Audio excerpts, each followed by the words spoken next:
Саламатсыңарбы окуучулар? Бүгүнкү докладыбыздын темасы суу өмүр булагы. Докладдын максаты суунун жашоодо канчалык баалуу экенин билесиңер.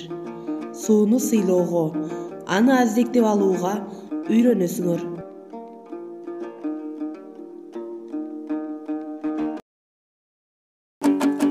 Can bolup canı caralıp yer yüzünün taralып Irıskı tilep turgandan 18.000 alamdan Urgup çıkkan akkan su yer betine çaypalıp Tolkup çıkkan akkan su 7 kavat yer astın Jarıp çıkkan akkan su yer alamdın barısına Bağıp çıkkan akkan su Kara toğunun uğrundan jarıp çıkkan akkan su Gümüş kanat jes kuyruk içinen balık çıkkan dey akkan su. Суу ааламдагы эң кызыктуу элемент. Эмне үчүн? Миллиарддаган жылдардан бери адамдын жана тирүү организмдердин баарында суу молекулалары жашап келет. Жер каймактап 100 миллиондогон жылдан кийин океандар пайда болгон. Суу күн системасынын четинен астероиддер жана кометалар аркылуу жер бетине келген. Алар чоң булуттардын, чаңдын жана тоо тектеринин калдыктары эле. Мындай көрүнүш башка планеталарга да мүнөздүү эмес. Андан соң жер бетине цикл башталды. Суу абада, жаныбарлар менен өсүмдүктөрдө айланпа улана берет. Балким сиздин көз жашыңыз динозаврлардын организминде айланган суу болушу мүмкүн. Ошондой эле бактериялар, булуттар жана уюлдагы муздар жана башкалар. Суу химиянын кадимки эрежелеринен баш ийбейт. Алгач ал биздин планетада газ түрүндө кездешкен эле. Ал кычкылтек менен суутектин жеңил атомдорунан турат. Башка химиялык заттардан айырмаланып, суу тоңгондо формасын өзгөртөт. Муз суунун үстүндө калкып жүргөнү дагы кызыктай көрүнүш. Бул көрүнүш муз доорунан бери эле кайталанып келүүдө. Суунун бетиндеги муз сырткы чөйрөдөн коргоп, суу астындагы жашоого шарт түзгөн. Жер бети тоңуп калганына карабастан, жашап кетүү жана көбөйүү орун алган. Муну менен бүткөн жок. Ысык суу муздак сууга караганда баттоңорун сиз билесизби? Себебин эч ким билбейт. Суу тартылуу күчүнө карама каршы жогору карай сүзө алат. Бул жол менен кычкылтек жана керектүү азыктар сиздин мээңизге чейин жетет. Ошондой эле өсүмдүктөр да жер аркылуу сугарылат.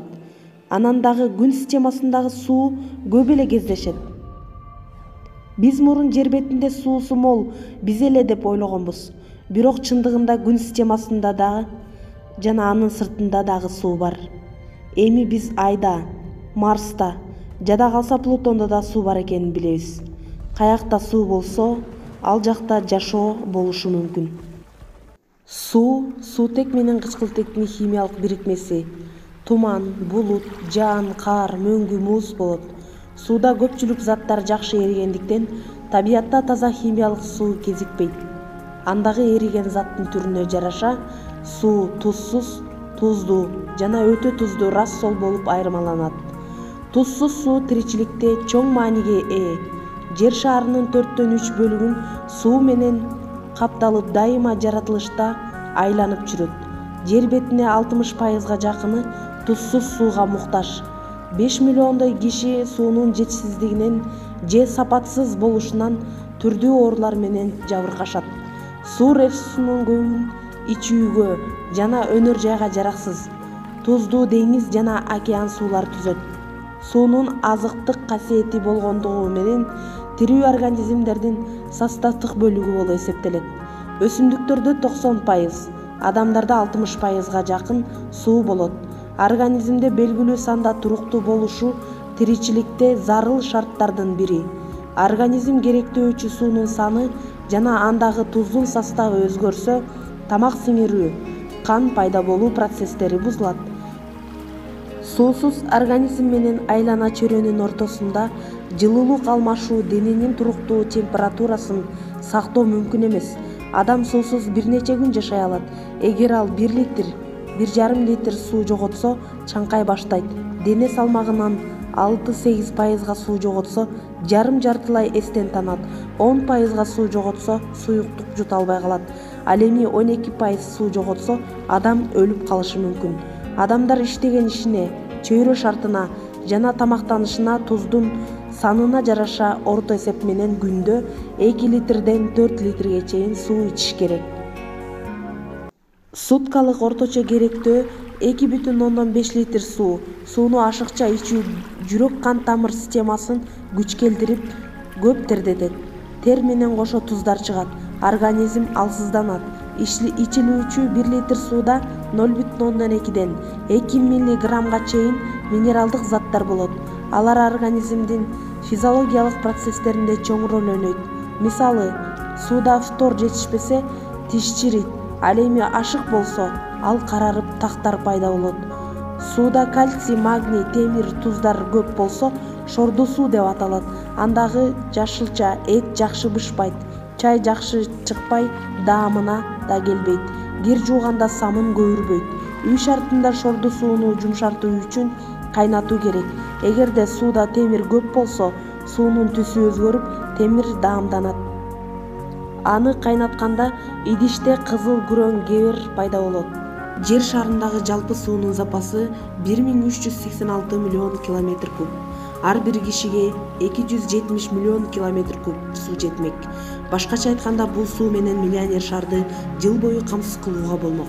Бирок 96,5% дүйнөлүк суу океандардын туздуу суулары, дагы 1% жер алдындагы туздуу суу. Тузсуз суунун ресурстары 2,5%-ти түзөт. Кыргызстанда жайгашкан Кочкор районунун Аракөл айылындагы күйгөн сууга көңүл бурабыз. Опа. Газ да экен да? Onu koyacak kadar gördüm.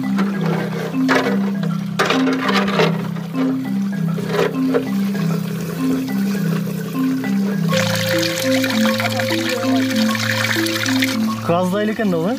Каналда газ. Курт барды отпайсың. Ол мен салып көрөйүн. Муну деген илимдоздор атайын айтканда, муну если что жана сордуруп бар булактагыдай ысык суу чыгарса болот экен да. Бирок андай чыгарса бул суу күйбөй калат экен. Бул күйгөн суу деп аталган себеби бул өзүнүн суубуз күйөт.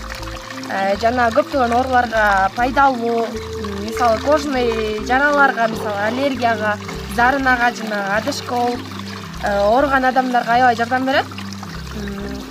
Буга деген чай кайнатсак болот, жумуртка кууруп атайын тамак жасасак болот да. Мисалы үчүн чайыбыз деген 20 мүнөттө эле кайнайт. Могу кайнап калды уже? Ооба, бул уже кайнады. Мисалы биздин үйүбүздүн ар жагында суу чыгарганбыз, ушундай күйгөн суу чыгабы деп.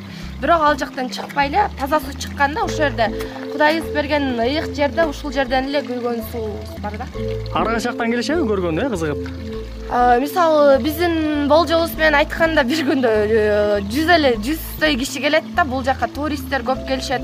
Казакстан, ар кайсы Франциядан бери кишилер келишет да, которуп беребиз ушул жерден. Аябай таң калышат, Кыргызстан ушундай ыйык жерби, суусунун күйгөнүнө аябай таң калышат да. Мунун өзүнүн составында күкүрт бар да, газ да, күкүрт. Ошол күйөт. Кайнада алып берсек болот окшойт. Мынакей ушундай болуп күйөт. Муну негизи караңгыда тартса жакшы көрүнөт да, азыр күн болуп жакшы көрүнбөйт да. Суу кантип эле өзү муздак, бирок үстүнө эле күйөт да, бар да, күйөт. Бул ушул эле жеринен күкүртү бар да, дарчылыгы бар. Кээ бирөө билбейт, мисалы үчүн бул жеринен суу күйүп кетет, буянан газы чыгып кеткенден кийин уже не полезно болуп калат да. Ушул жери тоңбойт, мисалы газы чыгып кеткен жери тягы күйөт. Ылдый жагы. Бул кадимки деле кайнады? Ооба, мынакей. Бул чыгып атпайбы? Мындай кыласың, газын чыгарбайсың.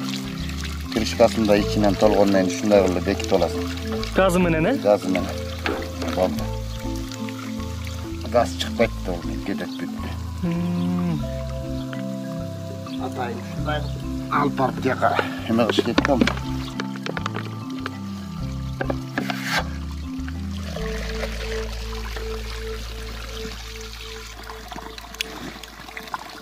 Az барай.